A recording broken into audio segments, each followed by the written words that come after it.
नमस्कार, आप देख रहे हैं आसपास न्यूज। में हूं आपके साथ करण मल्ला का। कांवट में डॉक्टर भीमराव अंबेडकर की 132वीं जयंती पर निकाली विशाल रैली, प्रतिभाओं का किया सम्मान। कांवट कस्बे के निकटवर्ती ग्राम बापू बस्ती जुगलपुरा में स्थित सामुदायिक भवन में शुक्रवार को भारत रत्न एवं संविधान निर्माता बाबा साहेब डॉक्टर भीमराव अंबेडकर की 132वीं जयंती बड़े हर्षोल्लास के साथ मनाई गई। कार्यक्रम की अध्यक्षता समाज सेवी व नीमका थाना कांग्रेस सेवा दल ब्लॉक अध्यक्ष दीपेंद्र लोनीवाल ने की। कार्यक्रम संयोजक सतपाल सिंह चौहान ने बताया कि बापू बस्ती जुगलपुरा में स्थित सामुदायिक भवन में शुक्रवार को प्रतिभाओं का सम्मान समारोह कार्यक्रम आयोजित किया गया। इसी अवसर पर बापू बस्ती में स्थित तिराहे से जय भीम के जयकारे लगाते हुए डीजे की धुन पर सैकड़ों युवाओं द्वारा वाहन रैली भी निकाली गई, जो कि कांवट कस्बे के मुख्य मार्गों होते हुए वापसी बापू बस्ती में पहुंची। कार्यक्रम के दौरान समाज सेवी दीपेंद्र लोनीवाल, पूर्व प्रधान शिवदयाल पालीवाल, जुगलपुरा सरपंच कैलाश मीणा, कांवट सरपंच मीना सैनी, दयाराम पटवारी, बंधु टेलर, लालचंद खेरवा, रंगलाल स्वामी, काशीराम, सुनील चौहान सहित सैकड़ों लोग उपस्थित रहे। पानी नहीं, बड़ा अजीब सा लग रहा होगा आपको ये सुनकर कि चपरासी नहीं तो पानी नहीं। उस महान विभूति विश्व में जिन्होंने अपनी शिक्षा के माध्यम से, अपने ज्ञान के माध्यम से देश ही नहीं अपितु पूरे विश्व में एक संदेश दिया, सोशल इक्वलिटी, सामाजिक समानता का, उस महान विभूति को मेरा सत सत नमन। साथियों, मैं मेरा उद्बोधन स्टार्ट करूं उससे पहले मेरी कुछ पीड़ा है जो मैं आपको जाहिर करूंगा इसी मंच के माध्यम से। हम इस मंच पे आते हैं, ये आयोजक हमारा मान सम्मान करते हैं और हमारे पास में इतना वक्त नहीं होता कि हम यहाँ पे आधा घंटा 1 घंटा बैठ जाएं। ये बहुत ही विचित्र बात है कि हम बाबा साहब के बच्चों पे चलने की बात करते हैं, इन बच्चों को हम शिक्षा देने की बात करते हैं, लेकिन हम इस मंच को अधूरा छोड़कर चले जाते हैं। मुझे नहीं लगता कि ये कहीं भी एक न्यायप्रिय बात है। खैर कोई बात नहीं। आज के इस कार्यक्रम में पधारे सभी मेरे बुजुर्ग, माताएं, बहनें, प्यारे बच्चों, मंचासीन अतिथि और इस कार्यक्रम को इस मोड़ तक लेकर आए उन आयोजक में सभी लोगों का बहुत बहुत धन्यवाद। आपने इतना मान दिया, सम्मान दिया, इसके लिए मैं आपका आभारी हूँ। साथियों, एक नौजवान,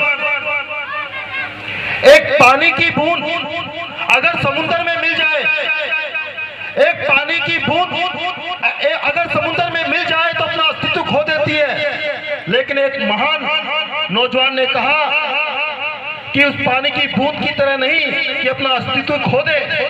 हम इस समाज में समाज की पहचान नहीं, एक व्यक्ति की पहचान बननी चाहिए। उस महान नौजवान की मैं बात करूंगा आगे।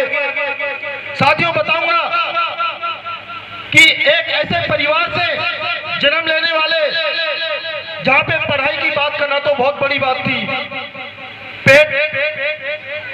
अगर पेट भरने के लिए खाना भी मिल जाए वो भी बहुत बड़ी बात थी। साथियों, एक ऐसा नौजवान जो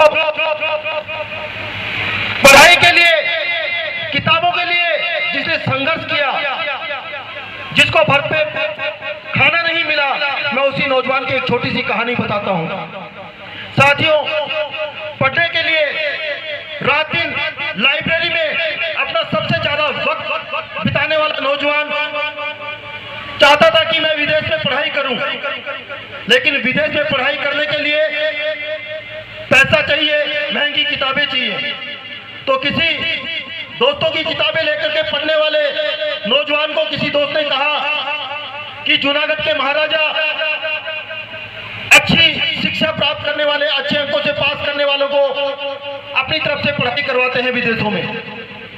बाबा साहब ने किराए की किताबें मांग के, दोस्तों से किताबें मांग करके अच्छे अंक प्राप्त किए और जूनागढ़ के महाराजा के पास में गए। उन्होंने उन्हें लंदन में पढ़ने के लिए भेज दिया। उसी उपलब्ध 2-3 महीने राजशाही परिवार की तरफ से उनका खर्चा वहन किया गया, लेकिन साथियों धीरे धीरे उन चीजों में कमी आती गई। मैं बताना चाहूंगा कि उनके पास में किताबें नहीं थी, और जब वो किताबें खरीदने गए तो उनके पास में इतने पैसे नहीं थे। वो पुरानी दुकान की किताबों की दुकान पे गए और उन्होंने वहां पे एक अर्थशास्त्र की किताब खरीदी। उनके पास में 10 पाउंड थे, उस 10 पाउंड में अर्थशास्त्र की किताब खरीद ली उन्होंने, और उस किताब को खरीदने के बाद में लंदन में एक सबसे सस्ते होटल में खाना खाने के लिए पहुंच गए, और उस रेस्टोरेंट में बैठे बैठे वो उसी अर्थशास्त्र की किताब को पढ़ने लगे। एक वेटर था जो थाली में खाना लेकर के खड़ा था। जब किताब से ध्यान हटा और उन्होंने उस वेटर की तरफ देखा, मुस्कुराते हुए वेटर ने बोला कि सर खाना। अब बाबा साहब के सामने ये बात आई कि मेरे पास में जो 10 पाउंड थे उसकी तो मैंने किताब खरीद ली, अब मैं खाना खाने के लिए मेरे पास में पैसा नहीं है, तो मैं कैसे खाना खा पाऊंगा। तो उन्होंने मुस्कुराते हुए वेटर से कहा कि माफ कीजिएगा, मैं भूल गया था, आज मेरा व्रत है। उस बाबा साहब ने पहली बार झूठ बोला। वो नौजवान डॉक्टर भीमराव अंबेडकर था, उन्होंने पहली बार झूठ बोला, लेकिन उनकी आंखों में निश्चलता और उस झूठ के लिए पछतावा था।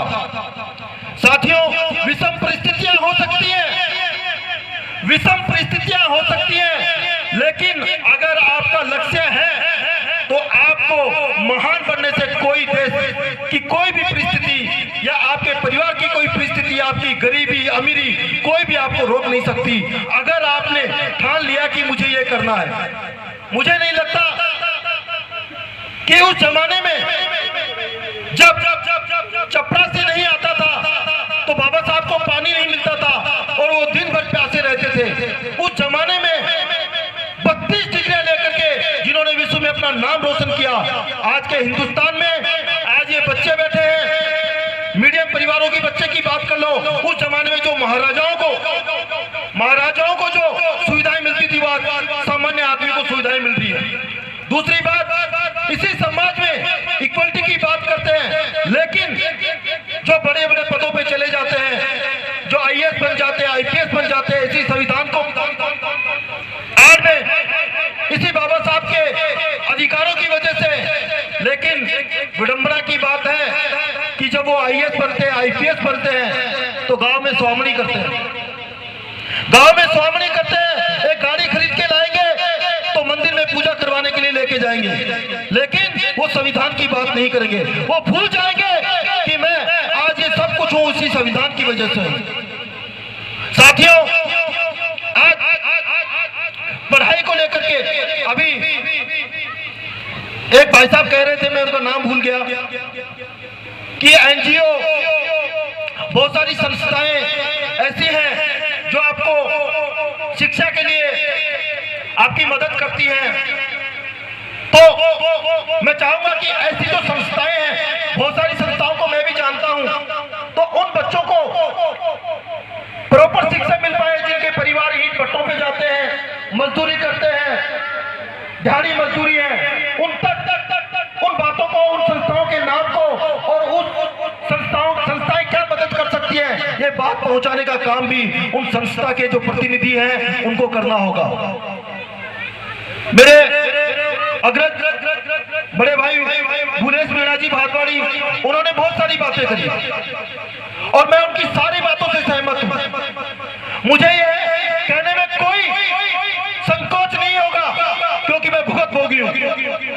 आज लोग बात करते हैं, अभी एक मीडिया ने मेरे से पूछा जयपुर में 2 अप्रैल को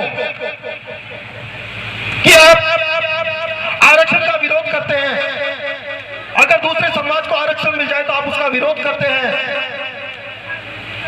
मैंने एक ही बात कही कि हमें दूसरे के अधिकारों से कोई मतलब नहीं, लेकिन अगर बात हमारे आरक्षण पे आती है तो मैं आवाज उठाऊंगा। बात मेरे अधिकारों पे आएगी तो मैं आवाज उठाऊंगा, क्योंकि मुझे आरक्षण 50 साल से मिला है। क्या मैं पूछ नहीं सकता जिन्होंने 5000 साल से आरक्षण का मजा ले रहे हैं, उनसे क्या मैं सवाल नहीं कर सकता कि तुम्हारे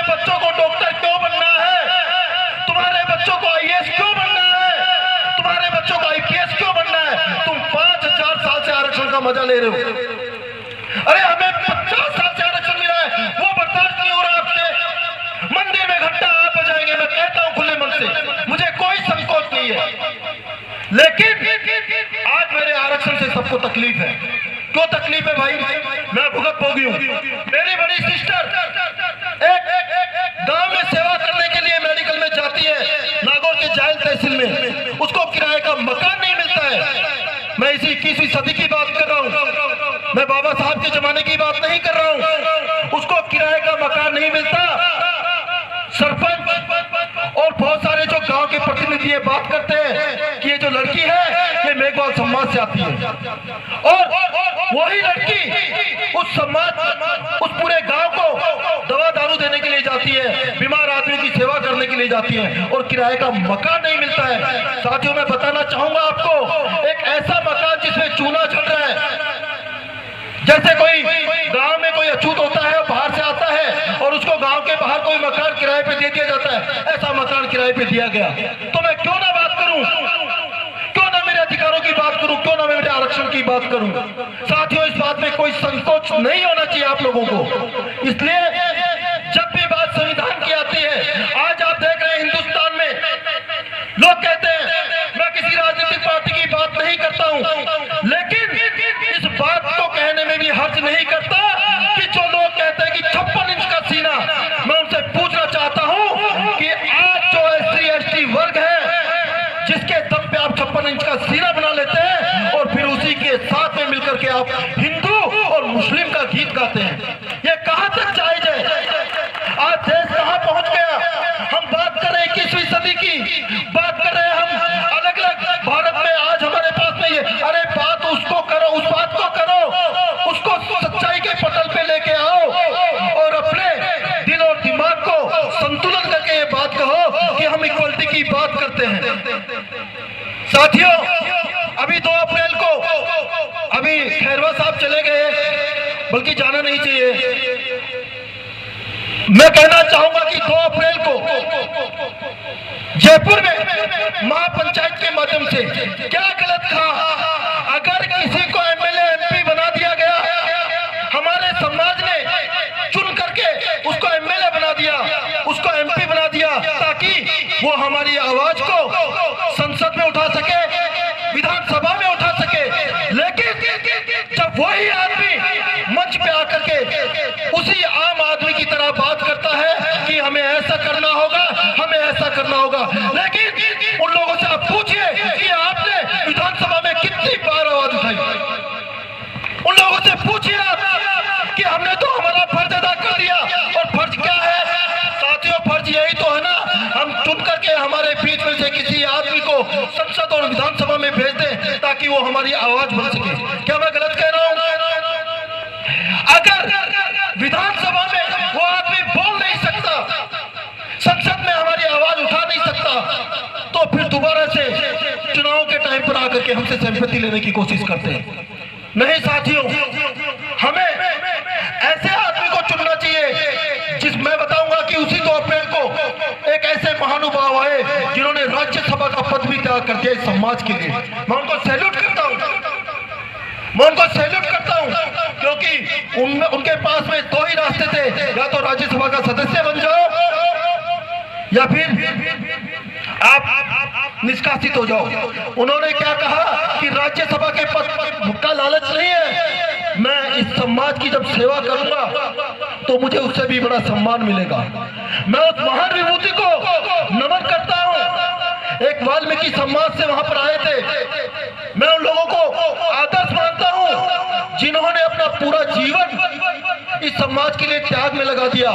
लेकिन आज बात आती है कि हम पढ़ लिख करके, जिनके इतिहास के बारे में हम बात नहीं करेंगे, हम पढ़ लिख करके, मैं मानता हूं कि उन्होंने भी सब परिस्थितियों में पढ़ाई करी होगी, लेकिन जहन से ये बात निकल जाती है कि मैं वैसी परिस्थितियों में पढ़ करके यहाँ पहुंचा हूं, तो मेरा ये जिम्मेदारी बनती है, मेरा ये दायित्व बनता है कि मेरे भाई का लड़का, मेरे परिवार में, मेरे समाज का गरीब लड़का या किसी भी समाज से कोई गरीब लड़का है, उसको मैं मेरे बराबर 1 नहीं 10 नहीं तो कम से कम 1 को तो खड़ा करूं। यह उसकी जिम्मेदारी होनी चाहिए कि नहीं होनी चाहिए? होनी चाहिए कि नहीं होनी चाहिए, लेकिन वो चाहता है कि मेरा ही बंगला बने, मेरे ही बच्चे डॉक्टर बने और समाज में मेरे को अलग से दर्जा मिले कि देखिए मैं इस पद पे हूँ और मेरे पास में सुख सुविधाएं हैं। नहीं, ये गलत बात है। इस विचारधारा में हम रहेंगे तो हमारे से जो नीचे हैं, हमारे से जो दबे कुचले हैं, जो पढ़ाई नहीं कर सकते, जो गरीब हैं, हम उनके साथ में अन्याय कर रहे हैं। अगर सोचिए, बाबा साहब अगर ऐसा सोचते तो पूरे विश्व में सबसे ज्यादा डिग्री लेकर के बैठे थे। उन्होंने क्यों इस समाज के लिए त्याग किया सब कुछ। मैं बताना चाहूंगा, अभी भाषा की बात चल रही थी। विश्वास नहीं होता आपको कि जब नेहरू जी के और बाबा साहब के आपस में विचारों का आदान प्रदान हो रहा था संस्कृत भाषा में, तो बाबा साहब की संस्कृत कि एक दलित का बच्चा और इतनी अच्छी संस्कृत बोल रहा है। साथियों, बताना चाहूंगा कि हमारी संस्कृत को राष्ट्रीय भाषा का दर्जा मिलता, लेकिन उस वक्त राजनीति का शिकार हो गई। बहुत सारे यहाँ पे प्रबुद्ध लोग बैठे हैं, उनको इस बारे में पता होगा। साथियों, मैं आपका ज्यादा वक्त नहीं लूंगा, लेकिन हम ये जो प्रोग्राम करते हैं, ये जो आयोजन करते हैं, ये प्रतिभाओं का सम्मान करते हैं समाज को, या हम सर्व समाज की बात कर ले, किसी को भी जो बाबा साहब के विचारों से सहमत है उनको हम यहाँ एकीकृत करते हैं। साथियों, में एक ही बात कहूंगा कि इसका विचार करना होगा कि हम यहाँ इकट्ठे क्यों होते हैं। हम सिर्फ 14 अप्रैल मनाने के लिए इकट्ठे नहीं होते। यहाँ से हमें संदेश लेकर जाना होगा, हमें उनके आचरण को, उनकी किताबों को अपने बच्चों को पढ़ाना होगा। जब तक हम बाबा साहब के विचार, उनके आचरण, हमारे परिवार में जो नन्हे मन्ने बच्चे हैं, जो भी उनका भविष्य डेवलप होने वाला है, या जिनकी शिक्षा का धीरे धीरे उनमें परिवर्तन हो रहा है, हम जब तक बाबा साहब के विचार उनको नहीं बताएंगे, जब तक उनको उनका संघर्ष नहीं बताएंगे, तब तक उनका हो सकता है कि आर्थिक दृष्टि से काफी मजबूत हो, लेकिन मानसिक दृष्टि से तभी विकास हो पाएगा जब वो ये समझ पाएंगे कि हमारे पूर्वज जिन्होंने कितनी तकलीफें झेल करके हमें यहाँ तक, ऐसी महान विभूति ने हमें बोलने का अधिकार दिया और हम सार्वजनिक मंच पे आज अपनी बात को रख रहे हैं। मैं बताना चाहूंगा, जैसा कि गुरेज जी ने कहा था, बड़े जोर से कहा था, उस बात को कतई नकारा नहीं जा सकता। जिसने झेला है वो जानता है। मैं आज भी आपको बता दूं, आप चले जाइए, बाड़मेर चले जाइए, पाली चले जाइए, जैसलमेर के उन इलाकों में चले जाइए जहां आज भी शोषण होता है, जहां आज भी इक्वलिटी की बात करने पे, उनको मुट्ठों के ताव लगाने पे उनको जान से मार दिया जाता है। मटके में पानी पीने पे उनको जान से मार दिया जाता है। अगर हमने इस शिक्षा का प्रचार प्रसार करके संगठित नहीं हुए तो ये बार बार यहाँ पे दो विचारधारा के लोग रहते हैं हिंदुस्तान में, और हमारी विचारधारा को कुचलने के लिए उन्होंने भी अपनी पूरी ताकत झोंक रखी है। इसलिए हमें एक होना पड़ेगा। एक होकर के हमारे बच्चों को 2018 में 2 अप्रैल को जो केस लगे थे, मेरे से पूछा था एक पत्रकार ने कि आपकी सरकार है। मैंने कहा नहीं, ये आपका सवाल गलत है, ये आपका सवाल गलत है। सरकार मेरी नहीं, सरकार तो लोगों की होती है, लोग बनाते हैं। लेकिन अगर हमने इतने सारे सांसद चुनकर के भेज दिए और वो विधानसभा में उनकी रिहाई के लिए उनके ऊपर जो केस लग रहे हैं उनकी आवाज नहीं उठाएंगे, इसमें सरकार वही सरकार है जिनको हमने चुन के भेजा है। मेरी सरकार नहीं, मेरा समाज पहले है। कहां से मुझे त्याग पत्र देना होगा, मैं त्याग पत्र दूंगा। जहां पे समाज की बात आएगी मैं समाज के साथ लगूंगा। साथियों, आपने इस प्रोग्राम में मुझे बुलाया। प्रोग्राम के संयोजक सतपाल जी चौहान, आपके जुगलपुरा के सरपंच कैलाश जी मीणा, घासीराम जी घसीपरा, हमारे बीच बुद्धराम जी टेलर साहब, और भी बहुत सारे जो आयोजक जिन्होंने अपना समय दे करके, मेहनत करके इसका प्रारूप बना करके, और मैं कहता हूं, आपको बताना चाहूंगा कि ये प्रोग्राम जो आपका है, मेरे ख्याल से